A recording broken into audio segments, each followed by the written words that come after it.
Guys, स्वागत है आपका सक्सेस अपनेक्स्ट यूट्यूब चैनल पर और 5000 plus mechanical engineering objective questions की सीरीज में अब हम डिस्कस करेंगे थ्योरी ऑफ मशीन्स का 21वां लेक्चर। और इस लेक्चर में बात होगी कैम और फॉलोवर की। तो इम्पॉर्टेंट टॉपिक है कैम एंड फॉलोवर, काफ़ी सारे क्वेश्चन पूछे जाते हैं। तो कैम होता क्या है? कैम एक रोटेटिंग मशीन एलिमेंट है जो खुद तो रोटेट करेगा और ये जो उसके ऊपर जो रखा हुआ फॉलोवर है इसको ऑसिलेटिंग या रेसिप्रोकेटिंग मोशन प्रोवाइड करेगा। ठीक है, तो ये बेसिक सी डेफिनेशन है आपके कैम की। चलो, पर इसमें टर्मिनोलॉजीज यूज होती हैं, उन टर्मिनोलॉजीज को डिस्कस करते हैं। पहली जो चीज़ है वो है कैम की प्रोफाइल।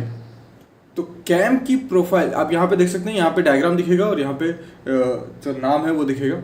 यूट्यूब से मैंने वीडियो निकाला है, बहुत अच्छे समझाया गया। तो पहली क्या है, कैम की प्रोफाइल है। तो अभी हमने जो कैम देखा था उसमें आप ये देख रहे हैं, जो आउटर बाउंड्री आपको दिख रही है यही है कैम की प्रोफाइल। तो वर्किंग कॉन्टूर जो है कैम का, जिससे फॉलोवर कांटेक्ट में आता है वाइल ऑपरेशन, ये होती है कैम प्रोफाइल। और ये बहुत ज़्यादा इंपॉर्टेंट रोल प्ले करती है, बहुत ज़्यादा। ओके, नेक्स्ट तो आप देख सकते हैं वर्किंग कॉन्टूर हो गया। फिर उसके बाद बेस सर्कल क्या होता है? देखो, एक सबसे छोटा सर्कल जो हम ड्रॉ कर सकते हैं सच दैट कि उसका जो सेंटर हो वो कैम रोटेशन पे हो और वो आपका इस जो हमारी कैम प्रोफाइल थी ना उसको टच करे। ठीक है, तो कैम प्रोफाइल का ही पार्ट बन जाए, मतलब कैम प्रोफाइल को टच करे, ऐसा सबसे स्मॉलेस्ट जो हमारा सर्कल बनेगा उसे कहते हैं बेस सर्कल। और अगर कभी भी बोले कि कैम का साइज किस तरीके से स्पेसिफाई करते हैं, तो आपका आंसर क्या होगा? बेस सर्कल से स्पेसिफाई करते हैं। ठीक है, नेक्स्ट देखते हैं। इसके बाद आता है ट्रेसिंग पॉइंट। ट्रेसिंग पॉइंट कुछ भी नहीं है, आप वैसे तो ये आपका कैम है और ये इस तरीके से रोटेट करेगा। देखो यहाँ पे मैं ड्रॉ नहीं कर सकता हूँ, ठीक है, यहाँ पे पेन मार्कर अवेलेबल नहीं है। आपसे पॉइंटर को ध्यान से देखो। मान लो इस कैम को मैं ऐसा ही स्टेशनरी रखता हूँ और ये जो आपको फॉलोवर दिख रहा है, इस फॉलोवर को मैं इसके ऊपर मूव करता हूँ। तो जैसे ये पॉइंटर है, पॉइंटर मान लो फॉलोवर है और इस फॉलोवर को ये फॉलोवर इसको ट्रेस कर रहा है। ये जो ट्रेसिंग कर्व आपको दिखेगा ना, ये आपका जो पॉइंट ऑफ कांटेक्ट होगा वो आपका ट्रेसिंग पॉइंट हो जाएगा। ठीक है, इसके बाद एक और चीज बहुत इंपॉर्टेंट आती है। ठीक है, इस नाइफ एज का नाइफ एज है तो यहाँ पे नाइफ की जो एज होती है वो पॉइंट वाली होती है ना, तो आपको एक पॉइंट की तरह ही दिखेगा। अगर सोचो, अगर ये रोलर होता, यहाँ पे इस तरीके से रोलर होता, तो ट्रेसिंग पॉइंट जो होता है ना वो आपका पॉइंट ऑफ कांटेक्ट नहीं आता, ये जो सेंटर है ना, ये जो सेंटर ऑफ रोटेशन है, ये आपका ट्रेसिंग पॉइंट होता। तो समझ रहे हो, ट्रेसिंग पॉइंट नाइफ एज के केस में आपका यहां पे होता है, प्रोफाइल पे होता है। पर अगर रोलर फॉलोवर है तो एक इसका जो रेडियस है, रेडियस टाइम्स अप ऊपर देखने को मिलेगा। इतना डिस्टेंस कैम प्रोफाइल से इसके सेंटर ऑफ रोटेशन से इसका डिस्टेंस कितना होगा? रेडियस। तो कैम प्रोफाइल प्लस ये रेडियस यहां से आपको देखने को मिलेगा। और ये सारे पॉइंट का जो लोकस होगा ना वो आपका पिच कर्व हो जाएगा। तो locus of the path of tracing point is called pitch curve. तो अगर आपका ये नाइफ एज फॉलोवर है ना, तो ये जो कॉन्टूर था, ये जो प्रोफाइल थी, यही आपका पिच कर्व हो जाएगा। ऑन द अदर हैंड, अगर ये रोलर फॉलोवर होता, ठीक है, अगर ये रोलर फॉलोवर होता ना, तो उस केस में ये थोड़ा ऊपर से इस तरीके से, इसके जस्ट ऊपर से आर डिस्टेंस पे आपको ऐसा कर्व देखने को मिलता है जो आपका पिच कर्व होता। फिर प्राइम सर्कल क्या होता है? तो ये स्मॉलेस्ट सर्कल है जो कि पिच कर्व पे ड्रॉ किया जाता है from the centre of rotation.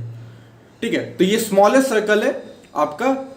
और अगर रोलर फॉलोवर होगा तो पिच कर्व कुछ ऐसे बनेगा, तो आपका ये प्राइम सर्कल होगा। ठीक है, फिर आता है लेफ्ट और स्ट्रोक। लेफ्ट और स्ट्रोक क्या होगा? Maximum displacement of the follower from the base circle of the cam. Base circle से कैम की दूरी। Angle of ascent, angle of ascent simple है, जो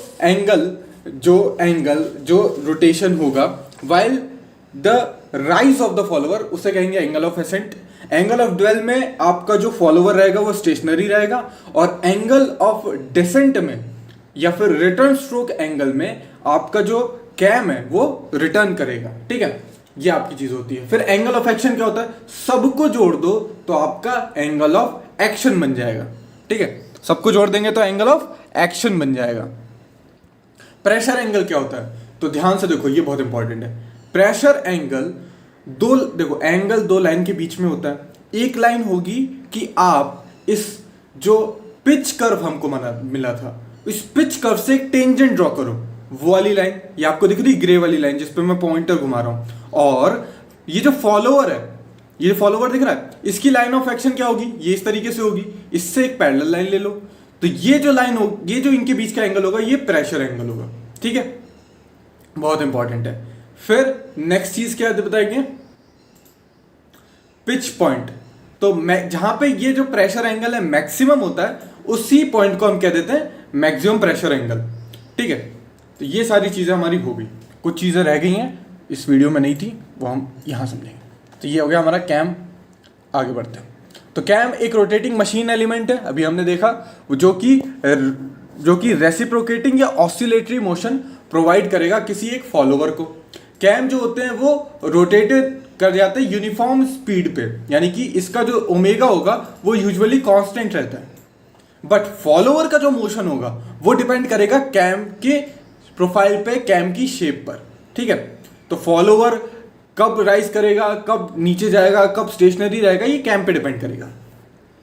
कैम, जैसे मैंने आपको पिछला जो गैस पावर साइकिल का जो मैंने लेक्चर लिया था, 2 लेक्चर लिए थे, नहीं देखे तो देखना, उसमें मैंने बताया था कि आप पिस्टन के अंदर जो एयर आएगी या फिर गैसोलीन का मिक्सचर आएगा स्पार्क इग्निशन के केस में, तो ये जो वॉल्व्स का खुलने का जो आपका यहाँ पर जो काम हो रहा है वो हम इसके थ्रू कराएंगे, कैम एंड फॉलोवर के थ्रू कराएंगे।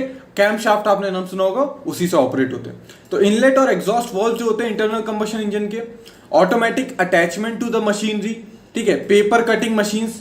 पेपर कटिंग मशीन्स में क्या होता है, मान लो यहाँ पे बहुत सारा पेपर रखा, इसके ऊपर से इस तरीके से मान लो यहाँ पे कटर आया, तो ये कटर के नीचे जाना है एक पर्टिकुलर टाइम इंटरवल के बाद, तो हम कैम इस तरीके से डिजाइन करेंगे। ठीक है, कि जब यहाँ पे इस तरीके से फॉलोवर लगा देंगे इस पे, तो जब ये ऊपर जाएगा तो किसी तरीके से ये नीचे आएगा, इस तरीके से एक पर्टिकुलर इंटरवल में ये काम होता रहेगा। जब ये फिर ऊपर जाएगा, ये जब ऊपर जाएगा तो उतने में नया पेपर का स्लॉट आ जाएगा, फिर जब ये नीचे आएगा तो फिर ये काट देगा इसको। इस तरीके से हम बना सकते हैं। फीड मैकेनिज्म, ऑटोमेटिक लेथ वगैरह में ये सारे यूज कर सकते हैं। अब ये कई तरीके के होते हैं। नाइफ एज, नाइफ का एज जो होता है पॉइंटी हेड, चाकू की जो नोक होती है, ठीक है, एकदम वैसा अगर आपका फॉलोवर है तो उस केस में इसे क्या आता है, नाइफ एज फॉलोवर कहा जाता है। अब नाइफ एज फॉलोवर में क्या होता है, आप खुद ही सोच के देखो, ये नोक पे, इस नोक की वजह से ये प्रोफाइल की ऐसी की तैसी नहीं कर देगा, इसकी वजह से यहाँ पे एक्सेसिव वियर होता है। सबसे बेकार फॉलोवर होता है ये, सबसे वाहियात, यहाँ पे एक्सेसिव वियर होगा। फिर उससे बेहतर होता है रोलर वाला। रोलर में इस तरीके से रोलर प्रोवाइड किया जाता है। यहाँ पे जो एरिया होता है ना, वो एरिया टेंड्स टू 0 होता है ना, पॉइंट कांटेक्ट मान लो इस तरीके से। फिर यहाँ पे जो रेडियल रोलर फॉलोवर होता है, इसमें ना वियर बहुत ही लेस होता है, लेस वियर।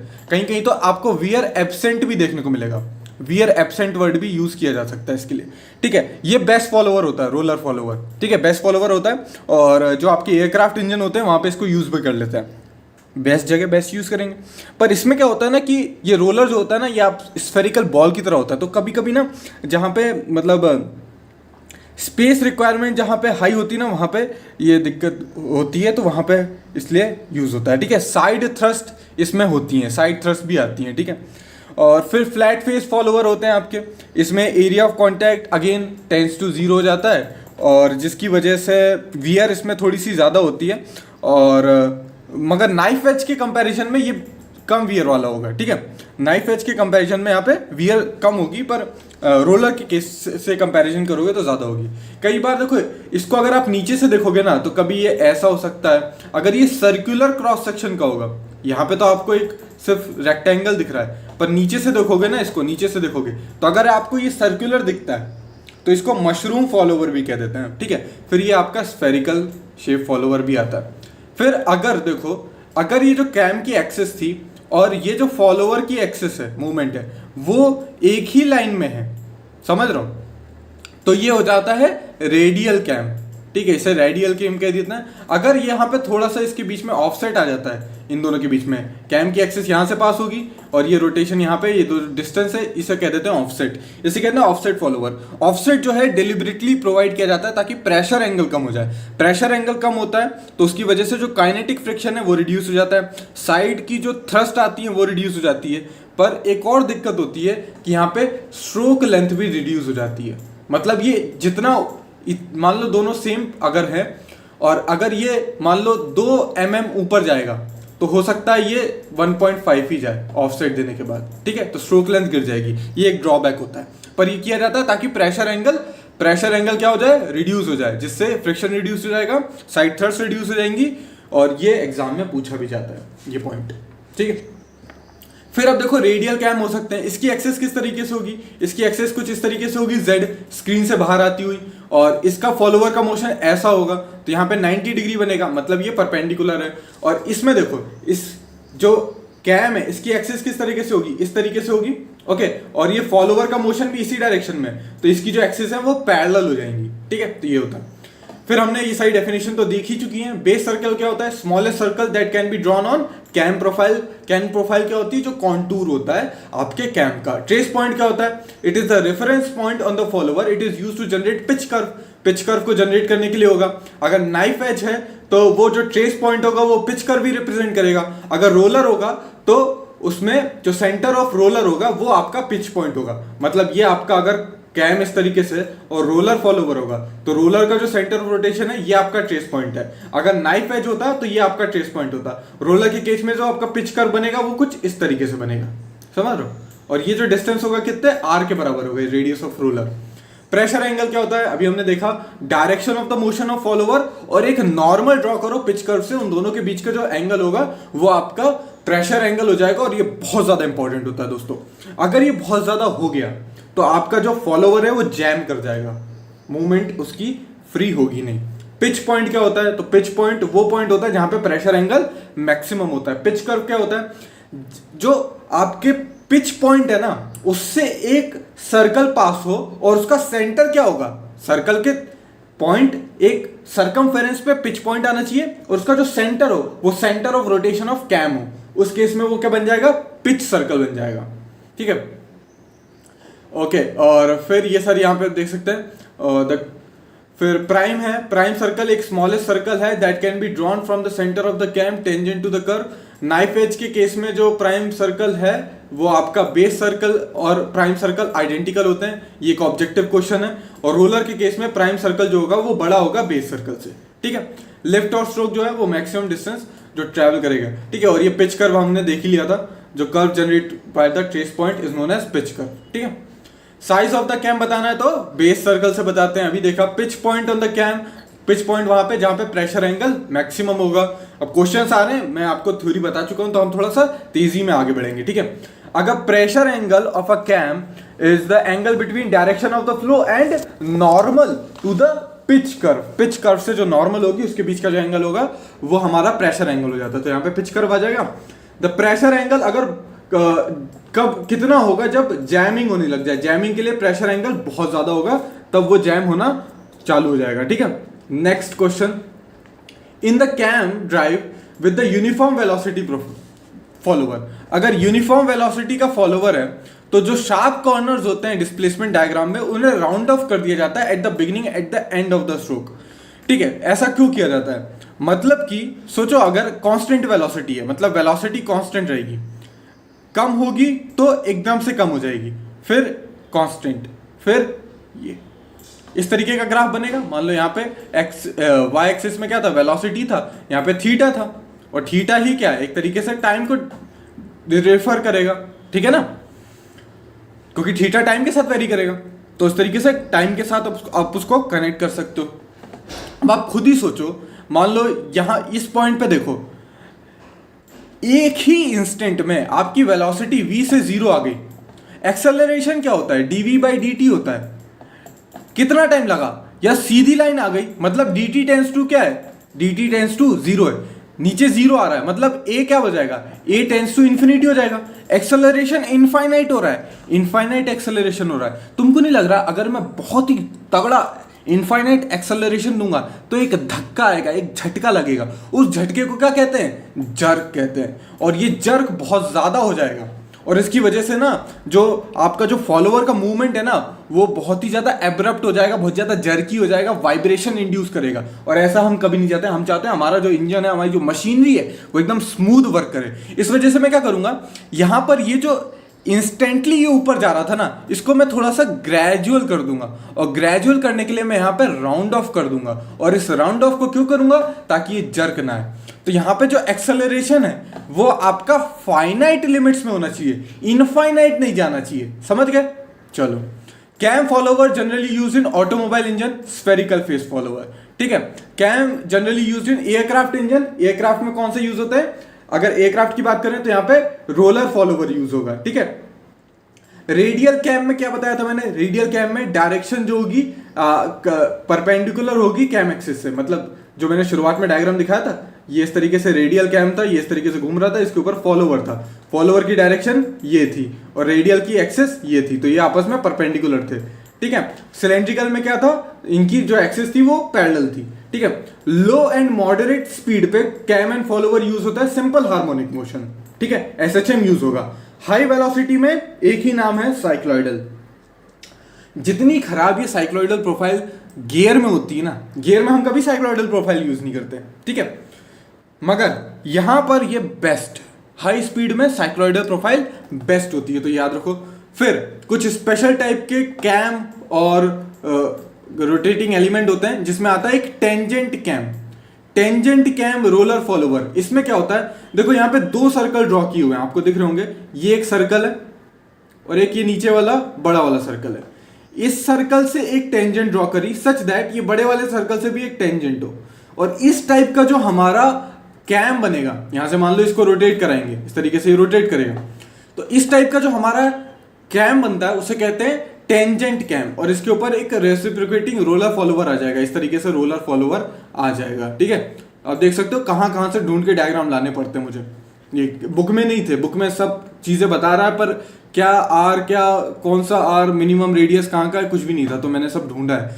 इसीलिए थोड़ा सा टाइम भी लग जाता है कभी कभी वीडियोस लाने में। When the flank of the cam are straight and tangential to the base circle and the nose radius, ये जो है ये नोज सर्कल है और ये आपका बेस सर्कल है। ठीक है, इस कैम को क्या कहते हैं, टेंजेंट कैम कहते हैं। और ये सिमेट्री होती है सेंटर लाइन के अबाउट, ये जो लाइन दिख रही है इसके अबाउट ये सिमेट्रिकल होगा। तो कई आप बुक देखोगे ना, जैसे कि एस रतन वगैरह देखोगे, तो कई बार ये सिर्फ आधा डायग्राम बनाता है। ठीक है, और such cam are operated for inlet and exhaust valve of IC engine. तो ये आपका एक ऑब्जेक्टिव क्वेश्चन बन रहा है यहाँ से। इसके डिस्प्लेसमेंट एक्सेलरेशन के जो फॉर्मूलेज होते हैं, ये फॉर्मूले हैं। और अगर मैं फ्रैंकली बात करूं तो इतने ज़्यादा इंपॉर्टेंट नहीं है मैं, क्योंकि मैंने किसी एग्जाम्स में ये क्वेश्चंस पूछे नहीं देखे, तो बस इनको आप देख लीजिए। ठीक है, और किस्मत खराब हुई तो आ जाएंगे, तो याद करना पड़ेगा, तो 2-4 बार देखते रहना। ठीक है, तो ये आपको वेलोसिटी एक्सेलरेशन के फॉर्मूले। एक काम इसमें किया जा सकता है कि आप डिस्प्लेसमेंट का याद कर लो, डिस्प्लेसमेंट बस याद कर लो। और अगर आपको डिस्प्लेसमेंट याद है, वेलोसिटी निकालनी है, तो कैसे करेंगे, डी जैसे एक्सेलरेशन क्या होता है, डिस्प्लेसमेंट क्या होता है, एक्स होता है, तो D x by D T आपका क्या हो जाता है, वी हो जाएगा। पर यहाँ पे एक्स तो है ही नहीं, तो आपको क्या करना पड़ेगा, ये D x by D T निकालने के लिए D x by D theta कर दो into D theta by D T कर दो। D theta by D T कर दोगे तो ये ओमेगा आ जाएगा, और D x by D theta, यहाँ पे तो थीटा है, तो आप इसको डिफ्रेंशिएट करके ये इक्वेशन निकाल सकते हो, ये इक्वेशन निकाल सकते हो। तो इसको आप निकाल लेना, यही आएगा। ठीक है, मैं आगे बढ़ता हूँ। तो ये आपका, ये देख सकते हैं, ये नोज रेडियस का पार्ट है, ये बेस रेडियस का पार्ट है, और उन दोनों से टेंजेंट होकर ये लाइन आती है, और इसको फॉलोवर को कहते हैं टेंजेंट फॉलोवर कहते हैं। ठीक है, और इसको मैं आपको दिखा देता हूँ एक चीज़ और, ये जो हमारा ये जो पॉइंट था ना, ये हमारा ट्रेस पॉइंट होगा इस केस में, क्योंकि यहाँ पे रोलर फॉलोवर लगा हुआ है। ठीक है, ये इस तरीके से रोलर फॉलोवर है, और ये जो होगा ये पिच कर्व देगा। ठीक है, ये पिच कर्व देगा, और ये जो है ये हमारा क्या है, बेस सर्कल है। और पिच कर्व से ये अगर इस तरीके से मैं एक सर्कल और ड्रॉ कर दूं, समझ रहे हो ना, इससे टेंजेंट इस तरीके का जो सर्कल होगा वो मेरा पिच सर्कल हो जाएगा। ठीक है, और ये क्या होगा, ये होगा मेरा ट्रेस पॉइंट। ठीक है, इस केस में ट्रेस पॉइंट ये होगा। फिर आता है सर्कुलर आर्क कैम। यहाँ पे जो हमारा जो यहाँ पे टेंजेंट हुआ करता था ना, याद है टेंजेंट हुआ करता था, अभी टेंजेंट नहीं होके सर्कुलर आर्क होगी, ठीक है, सर्कुलर आर्क फ्लैंक होगा। तो जो फ्लैंक है बेस सर्कल और नोज रेडियस को जो कवर कर रहा है वो एक कॉन्वेक्स सर्कुलर आर्क होगी, उस केस में इसे सर्कुलर आर्क कैम कहेंगे। यहाँ पे अगेन आप सिर्फ डिस्प्लेसमेंट याद कर लो, मैंने बता दिया वेलोसिटी एक्सप्रेशन किस तरीके से आएंगे, ठीक है। तो फिर वही क्वेश्चन है, डिस्प्लेसमेंट ऑफ रेसिप्रोकेटिंग फॉलोवर, तो इस केस में आपका ये वाला फॉर्मूला हो जाएगा ना, यहाँ पे जो फॉर्मूले लिखे हुए हैं वही हमको बताने हैं। तो ये सेक थीटा है ना, ये सेक थीटा को यहाँ पे इसने 1/cos थीटा लिख दिया है, ठीक है, तो वही फॉर्मूला है। फिर उसके बाद वेलोसिटी पूछे तो इसको डिफरेंशिएट कर देना, इसको डिफरेंशिएट करोगे तो आपको ये फॉर्मूला मिल जाएगा, इसको अगेन डिफरेंशिएट कर दोगे तो आपको एक्सेलरेशन के लिए जो फॉर्मूला मिलेगा वो आपको ये वाला फॉर्मूला मिल जाएगा, ठीक है। नेक्स्ट, अगर फ्लैट फेस फॉलोवर है और सर्कुलर आर्क है, तो सर्कुलर आर्क के केस में आपके डिस्प्लेसमेंट के लिए क्या फंक्शन आया था, वहां पे डिस्फ्लेक्शन के लिए आया था r - r1 1 - cos थीटा, देख सकते हो, r capital R minus r1 1 - cos theta. Theta क्या हो जाता है, थीटा यहाँ पे हो जाता है angle turn by cam, cam कितना एंगल घुमा, ओमेगा एंगुलर वेलोसिटी, और जो मिनिमम रेडियस ऑफ कैम्प है, और यहाँ पे जो सर्कुलर आर्क है ना, इसका जो रेडियस होगा वो आपका कैपिटल R हो जाएगा, ठीक है। फिर वेलोसिटी क्या हो जाएगी, तो उसी को आप अगर डिफरेंशिएट करके निकाल लोगे तो 99 का यहाँ पे सी ऑप्शन हो जाएगा, ठीक है। और एक्सेलरेशन जो आएगा इसको अगेन डिफरेंशिएट कर दोगे तो एक्सेलरेशन आ जाएगा, और वो क्या आ जाएगा आपका बी ऑप्शन आ जाएगा, ठीक है। फिर उसके बाद retardation of the face follower when contact with the apex, तो उस केस में रिटार्डेशन जो आ जाएगा वो आपका क्या आ जाएगा, आपका यहाँ पर ए ऑप्शन हो जाएगा, ओमेगा स्क्वायर ओ क्यू हो जाएगा। ये ओ क्यू क्या था, क्या बोला थी, ये देख रहे हो यहाँ पे, ये यहाँ से ये जो पॉइंट होगा और यहाँ से जो डिस्टेंस होगा उसे ओ क्यू कह देंगे, और वो आपका मैक्सिमम एक्सेलरेशन आ जाएगा, रिटार्डेशन आ जाएगा, ठीक है। Distance between the centre of the rotation and the centre of nose, तो यहाँ पे जो ओपी दिया हुआ है ना, सॉरी ये जो ओपी है ना, ये आपका हो जाएगा, तो ओमेगा स्क्वायर ओपी हो जाएगा, ठीक है। चलो, फिर अगर सर्कुलर आर्क कैम है तो उसके बीच में जो एक्सेलरेशन होता है एट एनी पॉइंट वो किस पे डिपेंड करेगा, तो एक्सेलरेशन जो होता है वो आपका डिपेंड करता है total lift, total angle of the lift, minimum radius of rotation और कैम स्पीड, इन सब पे डिपेंड करता है, ठीक है। तो ये तो कैम की बात हो गई, एक ही लेक्चर में सब खत्म हो गया, थोड़ा सा लेक्चर लंबा हो गया। नेक्स्ट में हम बैलेंसिंग की बात करेंगे, और इसके बाद बस एक टॉपिक रह जाएगा, वो हो जाएगा आपका कौन सा, बैलेंसिंग, और उसके बाद वाइब्रेशन, और फिर ये थ्योरी ऑफ मशीन खत्म हो जाएगा। तो आशा करता हूँ वीडियो पसंद आया होगा, वीडियो पसंद आए तो लाइक करो, चैनल को सब्सक्राइब कर लो, बेल आइकन को प्रेस कर लो, और वीडियो को शेयर करो आपके दोस्तों के साथ। Thanks for watching and as always have a nice day.